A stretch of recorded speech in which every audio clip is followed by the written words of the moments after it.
Olá, queridos irmãos e irmãs. A paz do Senhor Jesus. Sejam muito bem-vindos a mais um estudo da Palavra de Deus. Hoje estaremos mergulhando em Levítico capítulo 22, um texto profundo que nos revela a santidade de Deus e o cuidado que devemos ter ao nos aproximarmos dele e de suas coisas sagradas. Neste capítulo, veremos Deus estabelecendo padrões elevados para os sacerdotes que manuseavam as ofertas sagradas e também para os próprios sacrifícios oferecidos em seu altar. Pode parecer, à primeira vista, um capítulo cheio de regras e restrições, mas na verdade, cada instrução revela algo precioso sobre o caráter de Deus e sobre como ele deseja ser honrado e adorado. Aprenderemos sobre quem podia participar das coisas santas, sobre a importância da pureza cerimonial, e sobre por que Deus exigia que apenas animais perfeitos, sem defeito, fossem oferecidos em sacrifício. Todas essas leis apontam para uma verdade gloriosa. Nosso Deus é santo e merece o nosso melhor, não as nossas sobras. E mais do que isso, todas estas instruções apontavam profeticamente para Jesus Cristo, o Cordeiro perfeito de Deus, que se ofereceu a si mesmo como sacrifício imaculado pelos nossos pecados. Antes de iniciarmos a leitura, convido você a se colocar em atitude de oração. Vamos juntos pedir que o Espírito Santo nos ilumine e abra o nosso entendimento para compreendermos as verdades eternas contidas nesta palavra. Pai Celestial, nós nos curvamos diante de Ti neste momento com corações humildes e espíritos sedentos pela Tua palavra. Reconhecemos que Tu és santo e que Tua palavra é viva e eficaz. Senhor, pedimos que envies o Teu Espírito Santo sobre nós agora. Abre os nossos ouvidos para ouvir, abre os nossos olhos para ver, e abre os nossos corações para receber a Tua verdade. Que nenhuma palavra desta Escritura caia por terra, mas que cada versículo penetre profundamente em nossas almas. Espírito Santo, Tu és o nosso Mestre e Consolador. Guia-nos em toda a verdade. Ajuda-nos a não apenas ler estas palavras, mas a compreendê-las, a absorvê-las e a aplicá-las em nossas vidas. Que possamos enxergar além das letras e ver a Cristo revelado nestas páginas. Afasta de nós toda distração, toda dureza de coração, toda falta de atenção. Que este não seja apenas um momento de leitura, mas um encontro verdadeiro com o Deus vivo através da Sua palavra. Pedimos tudo isto em nome precioso de Jesus Cristo, nosso Senhor e Salvador. Amém. Dia 38. Levítico 22. E falou o Senhor a Moisés, dizendo: Dize a Arão e a seus filhos que se apartem das coisas santas dos filhos de Israel, que a mim me santificam, para que não profanem o meu santo nome. Eu sou o Senhor. Dize-lhes: todo homem, que entre as vossas gerações, de toda a vossa descendência, se chegar às coisas santas que os filhos de Israel santificam ao Senhor, tendo sobre si a sua imundícia, aquela alma será extirpada de diante da minha face. Eu sou o Senhor. Ninguém da descendência de Arão, que for leproso, ou tiver fluxo, comerá das coisas santas, até que seja limpo, como também o que tocar alguma coisa imunda de cadáver, ou aquele de quem sair o sêmen da cópula, ou qualquer que tocar algum réptil, pelo qual se fez imundo, ou algum homem, pelo qual se fez imundo, segundo toda a sua imundícia. O homem que o tocar será imundo até a tarde, e não comerá das coisas santas, mas banhará a sua carne em água. E, havendo-se posto o sol, então será limpo, e depois comerá das coisas santas, porque este é o seu pão. O corpo morto e o dilacerado não comerá, para se contaminar com ele. Eu sou o Senhor. Guardarão, pois, o meu mandamento, para que por isso não levem pecado, e morram nele, havendo-o profanado. Eu sou o Senhor que o santifico.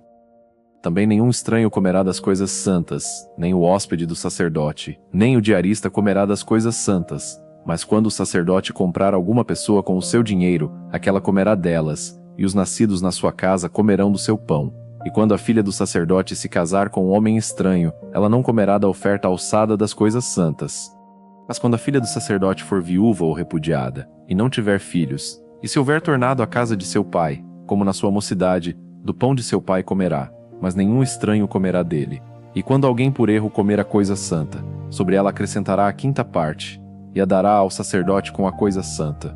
Assim não profanarão as coisas santas dos filhos de Israel, que oferecem ao Senhor, nem sobre si farão levar a iniquidade da culpa, comendo as suas coisas santas, pois eu sou o Senhor que as santifico. E falou o Senhor a Moisés, dizendo: Fala a Arão e a seus filhos, e a todos os filhos de Israel, e dize-lhes: Qualquer que da casa de Israel, ou dos estrangeiros em Israel, oferecer a sua oferta, quer dos seus votos, quer das suas ofertas voluntárias, que oferecerem ao Senhor em holocausto, para que seja aceito por vós, oferecerá macho sem defeito, dos bois, dos cordeiros, ou das cabras. Nenhuma coisa em que haja defeito oferecereis, porque não seria aceita a vosso favor. E quando alguém oferecer sacrifício pacífico ao Senhor, separando dos bois ou das ovelhas um voto, ou oferta voluntária, sem defeito será, para que seja aceito, nenhum defeito haverá nele. O cego, ou quebrado, ou aleijado, o verrugoso, ou sarnoso, ou cheio de impigem, estes não oferecereis ao Senhor, e deles não poreis oferta queimada ao Senhor sobre o altar. Porém boi, ou gado miúdo, comprido ou curto de membros, poderás oferecer por oferta voluntária, mas por voto não será aceito. O machucado, ou moído, ou despedaçado, ou cortado, não oferecereis ao Senhor. Não fareis isto na vossa terra. Também da mão do estrangeiro nenhum alimento oferecereis ao vosso Deus, de todas estas coisas, pois a sua corrupção está nelas, defeito nelas há, não serão aceitas a vosso favor. E falou o Senhor a Moisés, dizendo: Quando nascer o boi, ou cordeiro, ou cabra, 7 dias estará debaixo de sua mãe. Depois, desde o dia 8º em diante, será aceito por oferta queimada ao Senhor. Também boi ou gado miúdo, a ele e a seu filho não degolareis no mesmo dia.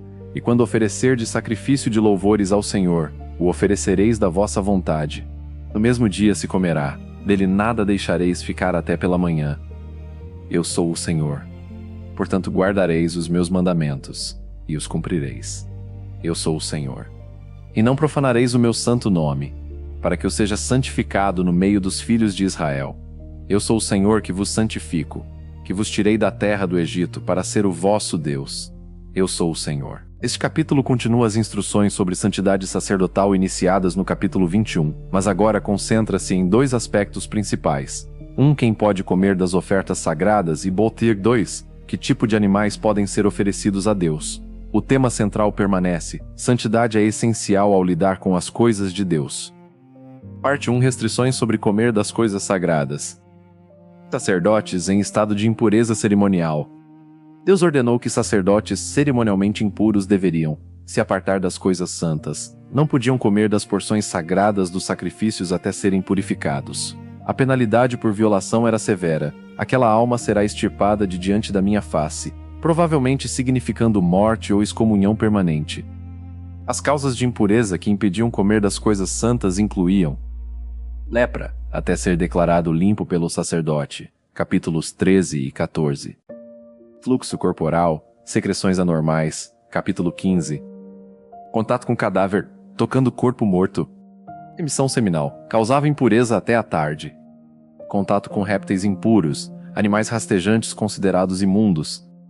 Contato com pessoa impura, a impureza era contagiosa. Procedimento de purificação. Banhar-se em água. Aguardar até o pôr do sol. Então estaria limpo e poderia comer das coisas santas. A razão fornecida é clara: as porções sagradas eram o seu pão, mas o sustento legítimo dos sacerdotes. Eles dependiam dessas ofertas para viver.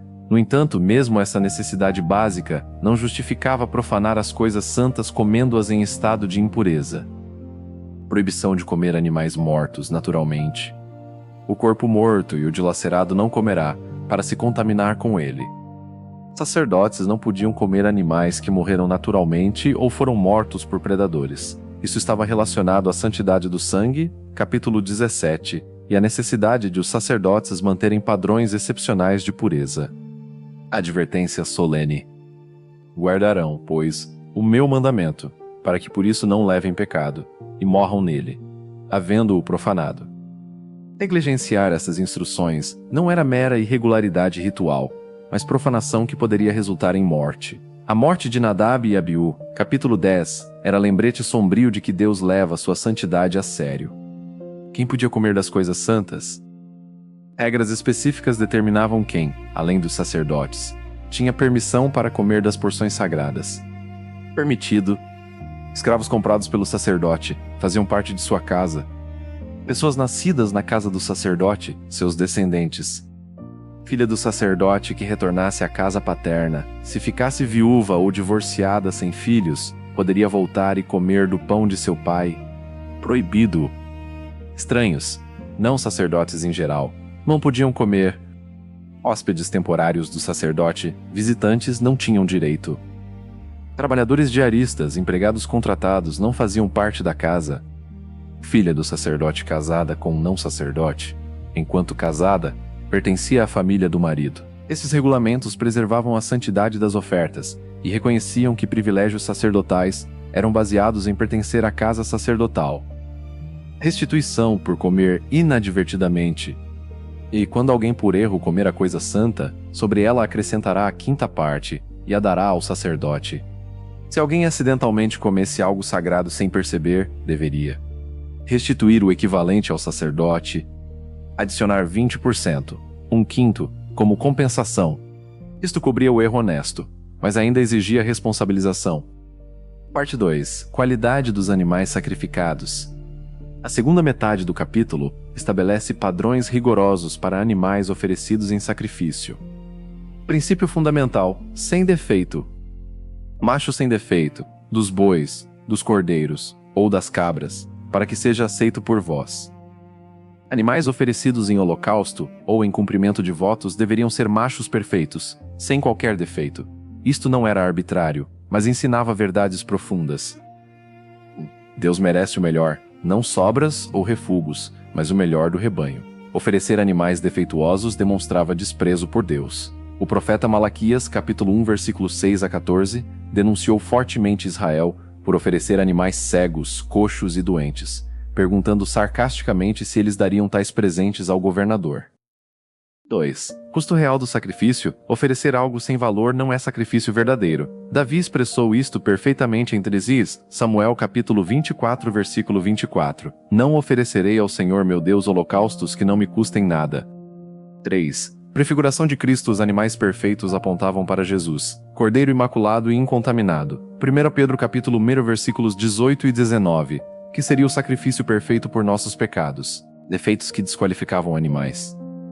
Cegueira, osso quebrado, aleijamento ou mutilação, verrugas, sarna ou doenças de pele, impingem, infecção cutânea, órgãos reprodutivos danificados, machucado, moído, despedaçado ou cortado. Qualquer imperfeição tornava o animal inaceitável para holocaustos ou votos, exceção para ofertas voluntárias. Porém, boi ou gado miúdo, comprido ou curto de membros, poderás oferecer por oferta voluntária, mas por voto não será aceito.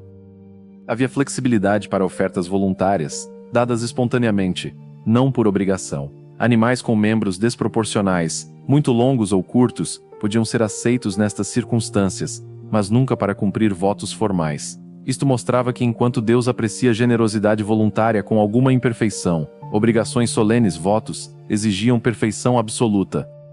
Castração e mutilação proibidas. O machucado, ou moído, ou despedaçado, ou cortado, não oferecereis ao Senhor.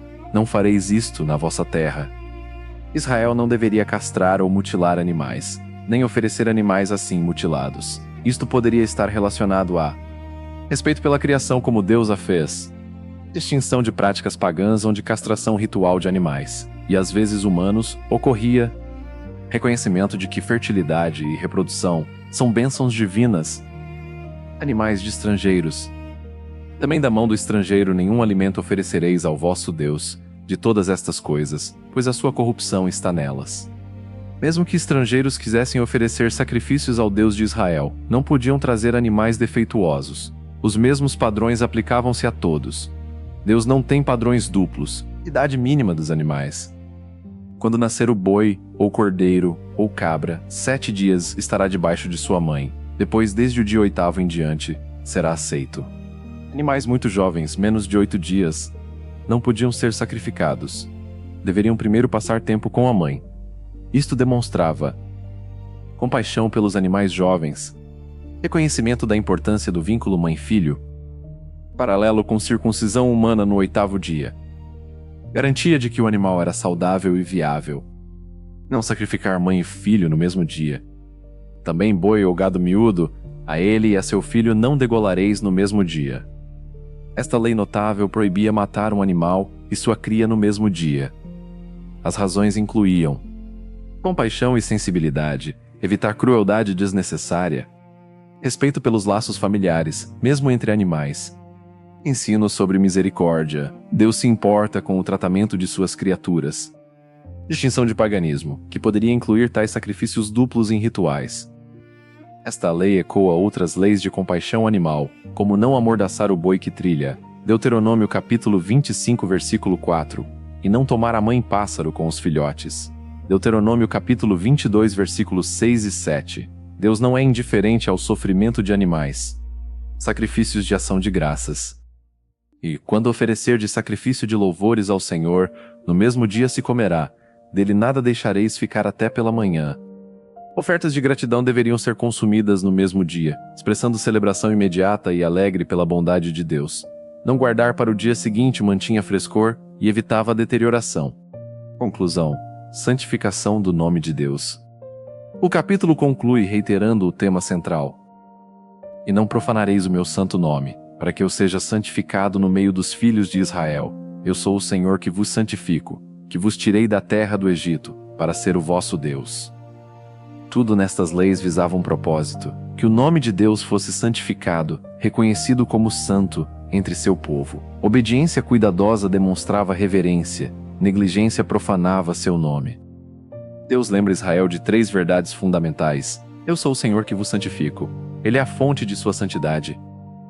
Que vos tirei da terra do Egito. Ele é seu redentor, para ser o vosso Deus. Ele está em relacionamento de aliança com eles. Essas verdades fundamentam todas as exigências. Não são regras arbitrárias, mas expressões do caráter santo de Deus e de seu relacionamento redentor com Israel. Aplicação ao Novo Testamento, e hoje, 1. Cristo. O sacrifício perfeito. Jesus cumpriu perfeitamente todos estes requisitos. Ele era o Cordeiro Imaculado. 1 Pedro capítulo 1, versículo 19. Santo, inculpável, imaculado, separado dos pecadores. Hebreus capítulo 7, versículo 26. Não oferecemos mais sacrifícios de animais, porque Cristo foi o sacrifício final e perfeito. 2. Nós somos sacrifícios vivos. Paulo aplica o princípio a cristãos. Apresenteis os vossos corpos em sacrifício vivo, santo e agradável a Deus. Romanos capítulo 12, versículo 1. Deus ainda merece o melhor, mas não nossas sobras, mas nossa vida completa. 3. Santidade ao lidar com coisas sagradas. Paulo adverte em 1 Coríntios capítulo 11, versículos 27 a 30 sobre tomar a ceia do Senhor indignamente, resultando até em doença e morte. As coisas santas de Deus ainda requerem reverência. 4. Dar o melhor a Deus. Oferecemos nosso melhor tempo, talentos e recursos a Deus, não sobras ou refugos. Cada um contribua segundo propôs no seu coração, porque Deus ama ao que dá com alegria. 1 Coríntios capítulo 9, versículo 7. 5. Compaixão é parte da santidade. As leis sobre não matar mãe e filho no mesmo dia lembram que santidade inclui compaixão, misericórdia e bondade, mesmo para com animais. 6. Padrões não mudam com circunstâncias. Assim como estrangeiros deviam oferecer animais sem defeito, todos são mantidos aos mesmos padrões santos de Deus. Deus não faz acepção de pessoas. Atos capítulo 10, versículo 34. Levítico 22 nos ensina que Deus é santo, merece o melhor, e exige que aqueles que o servem e o adoram mantenham padrões elevados de santidade e excelência. Isto não é legalismo opressivo, mas resposta apropriada à santidade, bondade e graça de Deus que nos redimiu. Levítico 23. E falou o Senhor a Moisés, dizendo: Fala aos filhos de Israel, e dize-lhes: As solenidades do Senhor, que convocareis, serão santas convocações. Estas são as minhas solenidades. 6 dias trabalho se fará, mas o 7º dia será o sábado do descanso, santa convocação. Nenhum trabalho fareis. Sábado do Senhor em todas as vossas habitações. Estas são as solenidades do Senhor, as santas convocações, que convocareis ao seu tempo determinado. No mês 1º, aos 14 do mês, pela tarde, é a Páscoa do Senhor. E aos 15 dias deste mês, é a festa dos pães asmos do Senhor. 7 dias comereis pães asmos. No 1º dia tereis santa convocação. Nenhum trabalho servil fareis. Mas 7 dias oferecereis oferta queimada ao Senhor. Ao 7º dia haverá santa convocação. Nenhum trabalho servil fareis.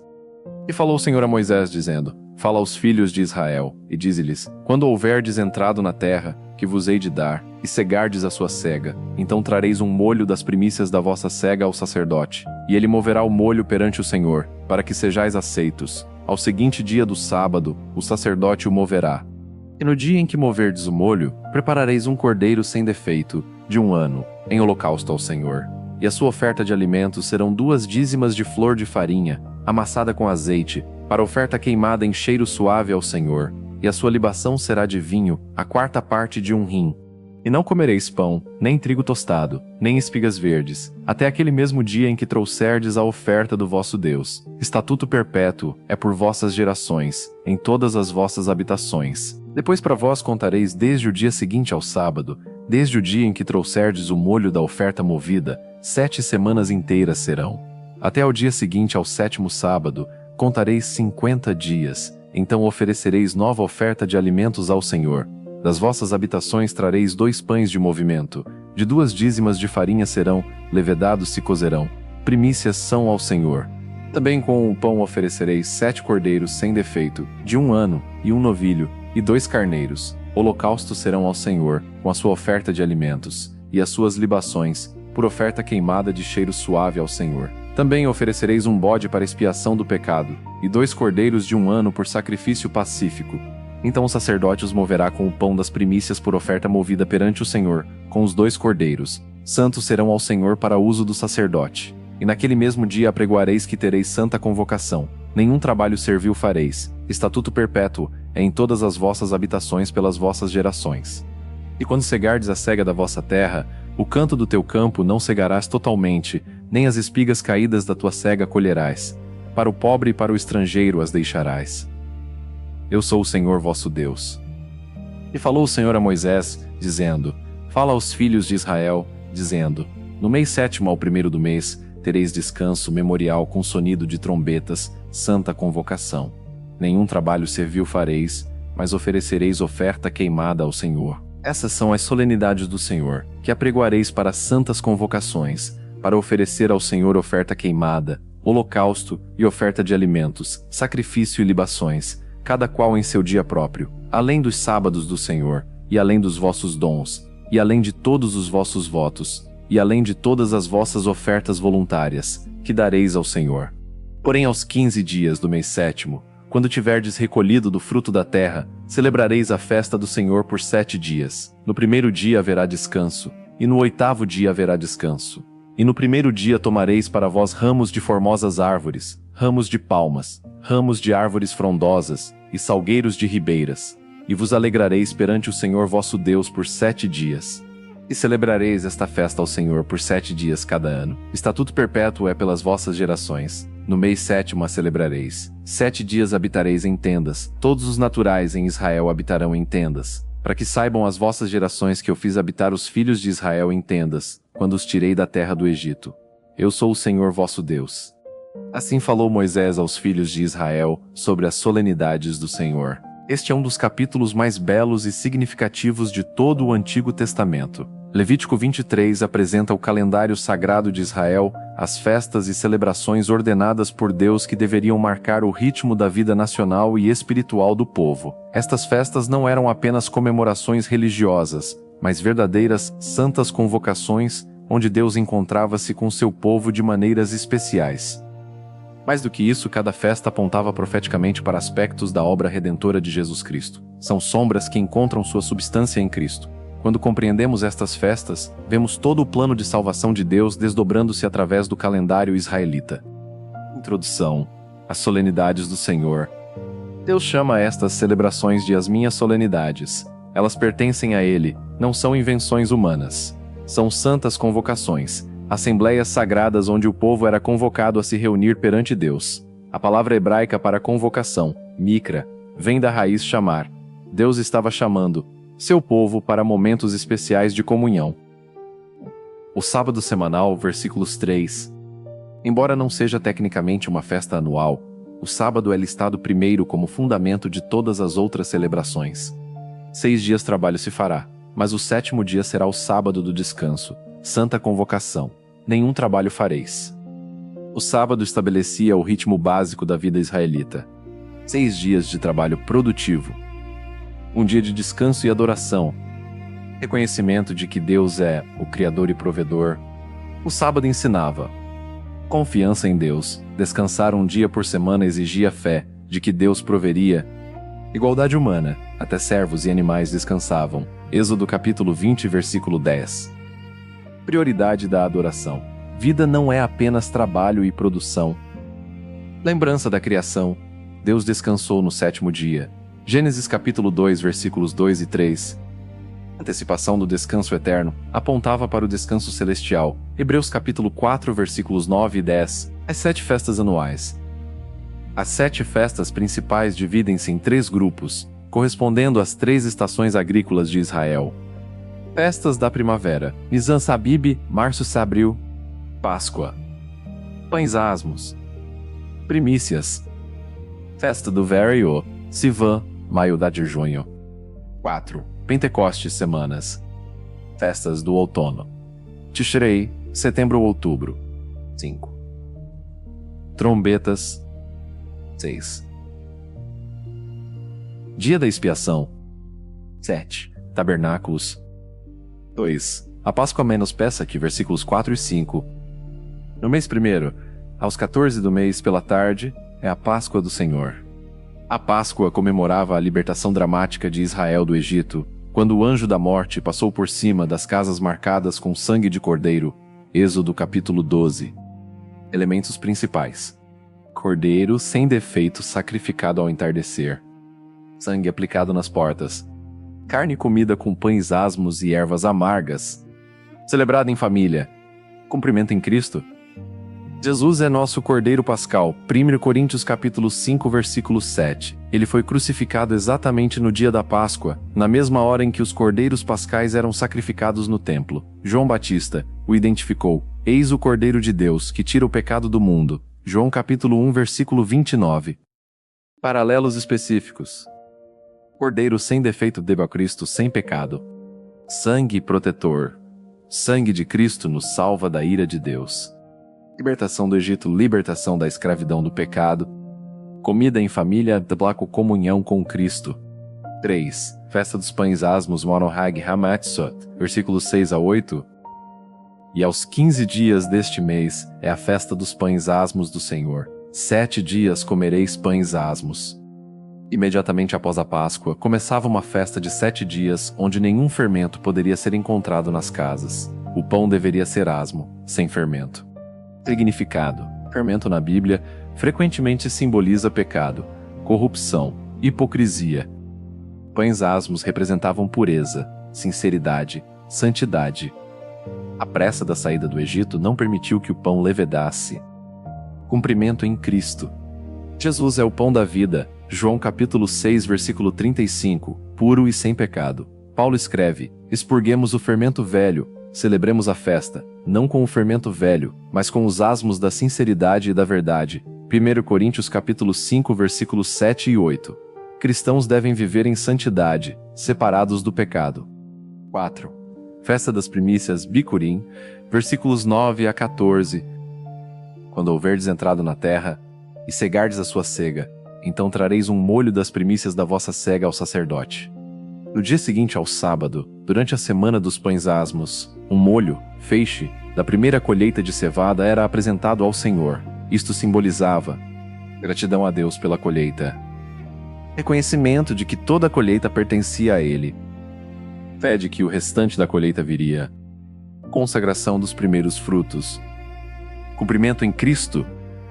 Jesus ressuscitou dos mortos no dia das primícias, o primeiro dia da semana. Marcos capítulo 16, versículo 9. Exatamente quando o molho estava sendo movido no templo, Paulo declara: Cristo ressuscitou dos mortos, e foi feito as primícias dos que dormem.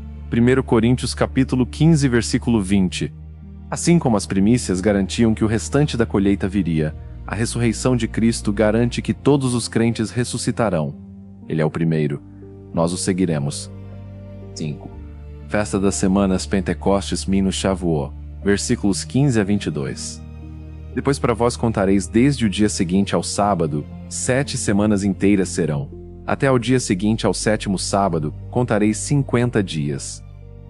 50 dias, 7 semanas, após as primícias, celebrava-se Pentecostes, do grego Pentecostos, Dagos 50. Esta festa celebrava o fim da colheita do trigo, a entrega da lei no Monte Sinai, tradição judaica, a apresentação de 2 pães levedados como primícias. Detalhe único, os pães eram levedados, única oferta com fermento permitida. Por quê? Porque representavam pessoas imperfeitas, com pecado, sendo oferecidas a Deus. Cumprimento em Cristo. No dia de Pentecostes, após a ressurreição de Jesus, o Espírito Santo desceu sobre os discípulos. Atos capítulo 2. A igreja nasceu. Os 2 pães levedados podem representar judeus e gentios unidos em um corpo, a igreja, ambos imperfeitos mas aceitos por Deus através de Cristo. Pentecostes marca a transição da lei escrita em pedras para a lei escrita no coração pelo Espírito Santo. Jeremias capítulo 31, versículo 33, Tukozik, Coríntios capítulo 3, versículo 3-5. Intervalo de 4 meses. Entre Pentecostes, final da primavera, e as festas do outono, há um intervalo de aproximadamente 4 meses. Este intervalo pode simbolizar a era da Igreja, o tempo entre a primeira e segunda vinda de Cristo, quando o Evangelho é pregado a todas as nações. 6. Festa das Trombetas, Yom Teruah Rosh Hashanah, versículos 23-25.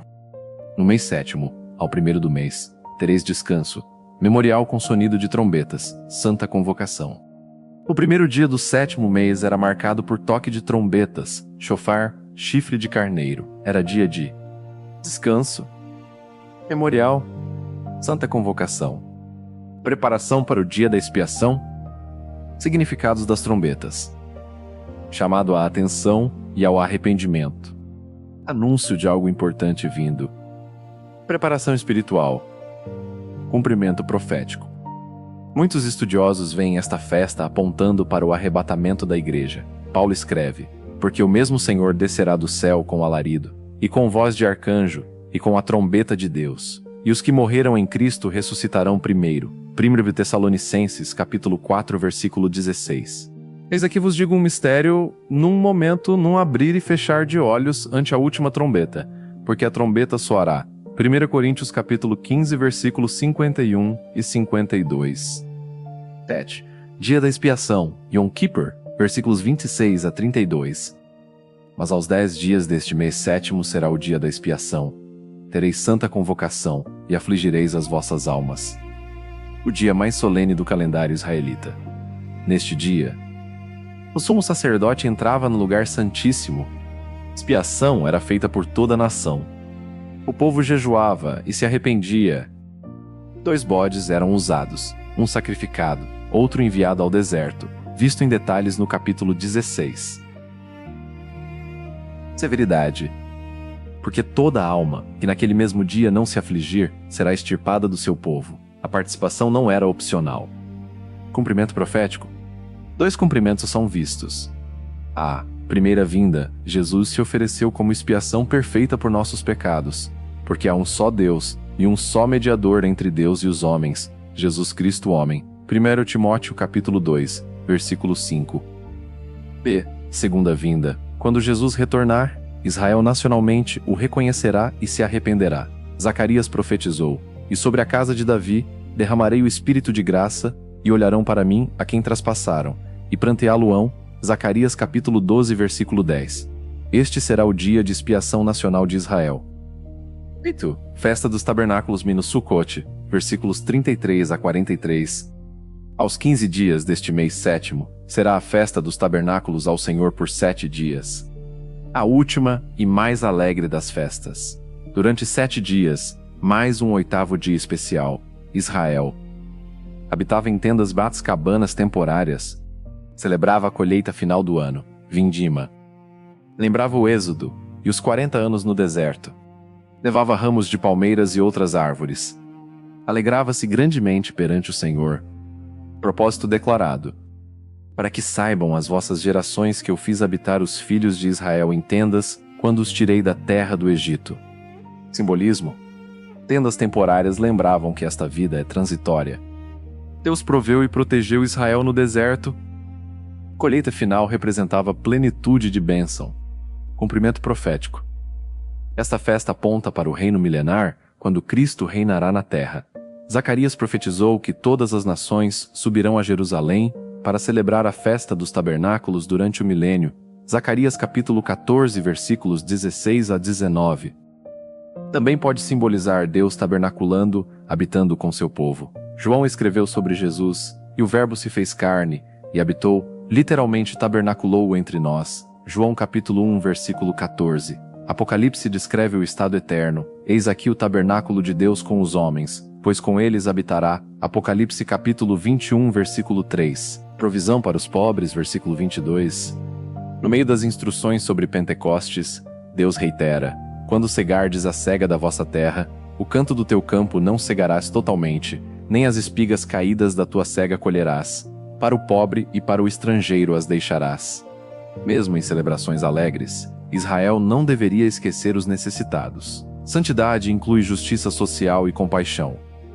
O padrão profético completo. As 7 festas formam um quadro profético impressionante da obra de Cristo.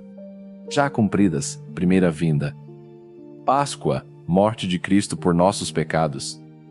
Pães asmos, sepultamento de Cristo e nossa santificação. Primícias, ressurreição de Cristo. Pentecostes, nascimento da igreja de vinda do Espírito Santo. A serem cumpridas, segunda vinda. 5. Trombetas, arrebatamento da igreja. 6. Expiação, arrependimento nacional de Israel. 7. Tabernáculos, reino milenar, para a habitação eterna com Deus. É notável que as 4 primeiras festas foram cumpridas exatamente nos dias designados. Isto dá grande confiança de que as 3 finais também serão cumpridas literalmente nos seus tempos determinados. Relevância para cristãos hoje. Embora não sejamos obrigados a guardar estas festas cerimonialmente, Colossenses capítulo 2 versículos 16 e 17, elas nos ensinam verdades preciosas. 1. Deus tem um calendário. Ele opera segundo seu plano perfeito. 2. Cristo é o centro Myras. Toda a história aponta para ele. 3. Celebração é importante. Deus deseja que seu povo celebre com alegria. 4.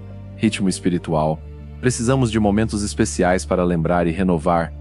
5. Comunidade mais santas convocações. Enfatizam a adoração comunitária.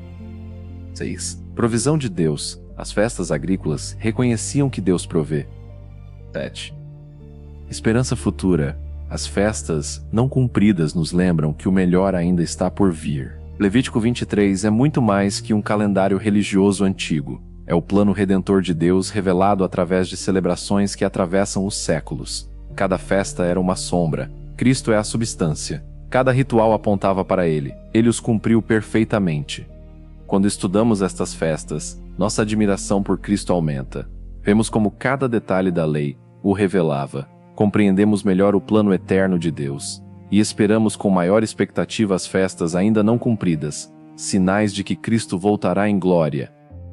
Portanto, ninguém vos julgue pelo comer, ou pelo beber, ou por causa dos dias de festa, ou da lua nova, ou dos sábados, que são sombras das coisas futuras, mas o corpo é de Cristo. Colossenses capítulo 2, versículos 16 e 17. E quem matar alguém certamente morrerá.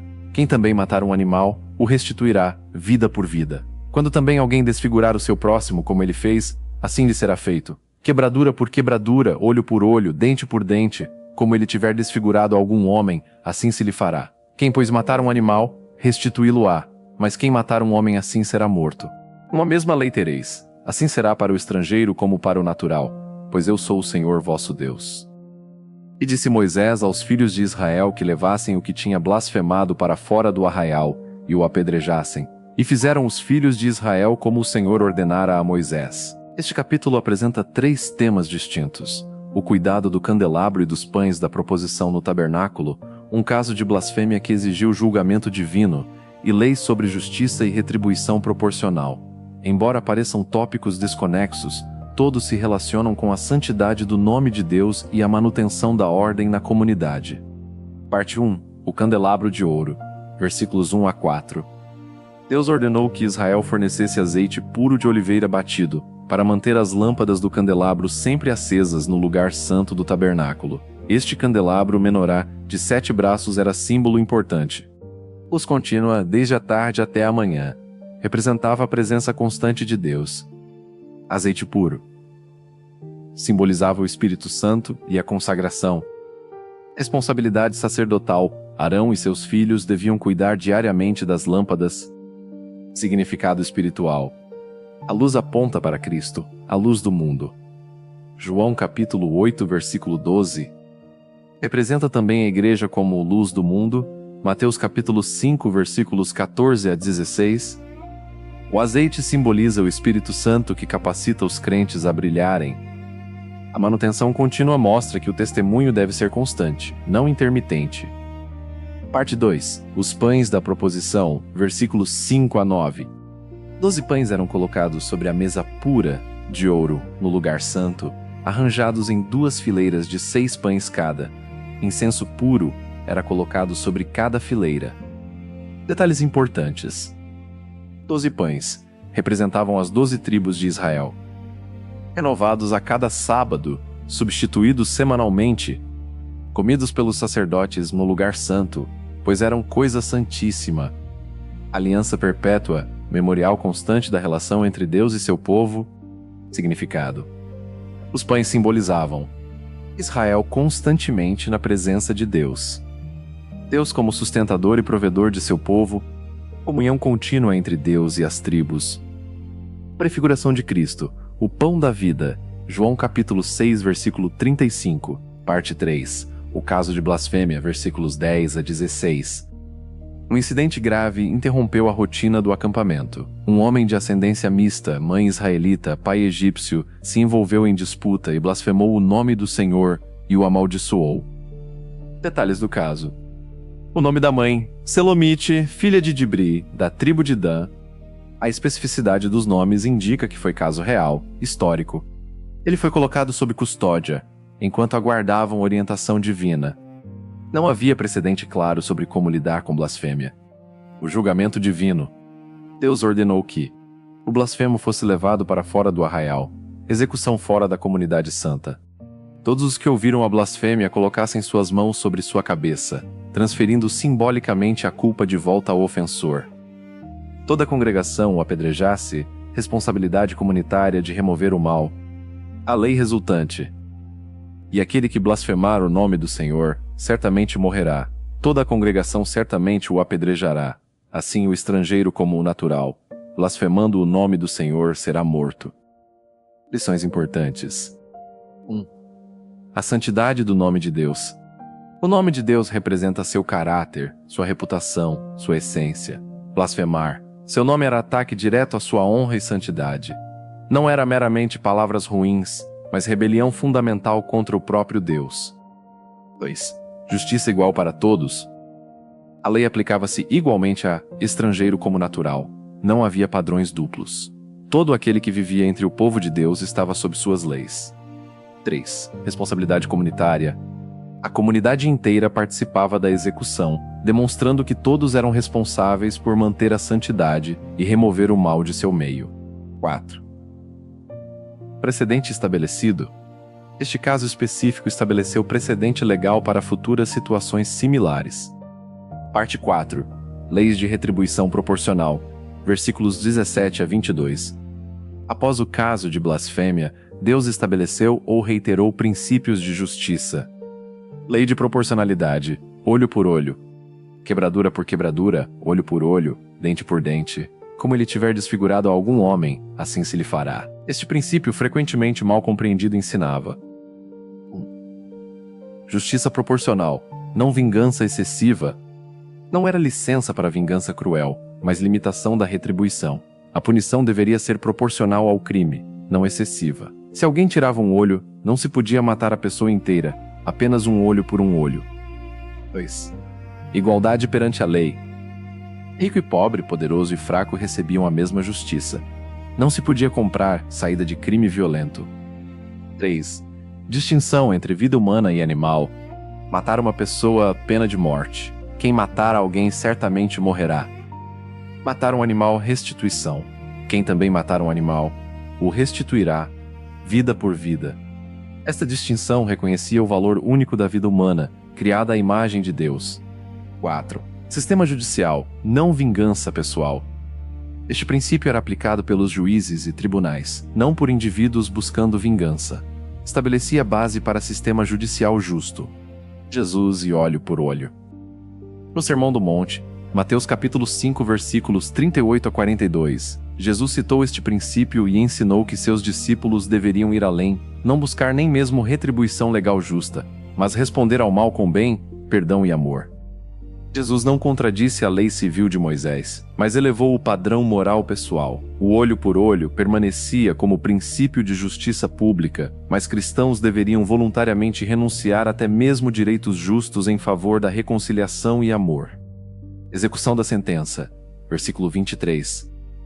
E disse Moisés aos filhos de Israel que levassem o que tinha blasfemado para fora do arraial, e o apedrejassem. E fizeram os filhos de Israel como o Senhor ordenara a Moisés. Israel obedeceu prontamente. A justiça foi executada conforme ordenado, estabelecendo precedente e demonstrando que blasfêmia contra Deus não seria tolerada. Temas unificadores do capítulo. Embora o capítulo pareça ter partes desconexas, vários temas o unificam. A santidade do nome de Deus. O candelabro e os pães representavam sua presença santa. A blasfêmia violava sua santidade. Justiça justa honrava seu caráter. 2. Presença contínua de Deus. Luz perpétua no tabernáculo. Pães renovados constantemente. Deus permanecia presente mesmo quando o pecado surgia. 3. Ordem e justiça na comunidade. Rituais ordenados de adoração. Justiça aplicada consistentemente. Lei igual para todos. Aplicação contemporânea. 1. Reverência pelo nome de Deus. Embora não apedrejemos blasfemadores hoje, devemos tratar o nome de Deus com profunda reverência. Usar seu nome levianamente, em blasfêmia ou como palavrão, é pecado sério. 2. Vida santa requer vigilância constante. Como o azeite mantinha as lâmpadas acesas continuamente, devemos manter nossa vida espiritual ativa e brilhante pelo poder do Espírito Santo. 3. Somos representados diante de Deus. Como os 12 pães representavam as tribos, Cristo nos representa continuamente diante do Pai como nosso sumo sacerdote. 4. Justiça proporcional é princípio sábio. Sistemas legais justos aplicam punições proporcionais aos crimes, não vingança excessiva nem impunidade. 5. Cristãos vão além da justiça. Enquanto respeitamos justiça legal, somos chamados a perdoar pessoalmente, amar inimigos e buscar reconciliação. Levítico 24 nos lembra que Deus é santo, seu nome é precioso, sua presença é constante e sua justiça é perfeita. Essas verdades devem moldar como vivemos, adoramos e nos relacionamos com outros. Chegamos ao final de mais um dia de leitura da Palavra de Deus. Que bênção poder mergulhar juntos nas Escrituras Sagradas e descobrir as verdades eternas que o Senhor tem para nós.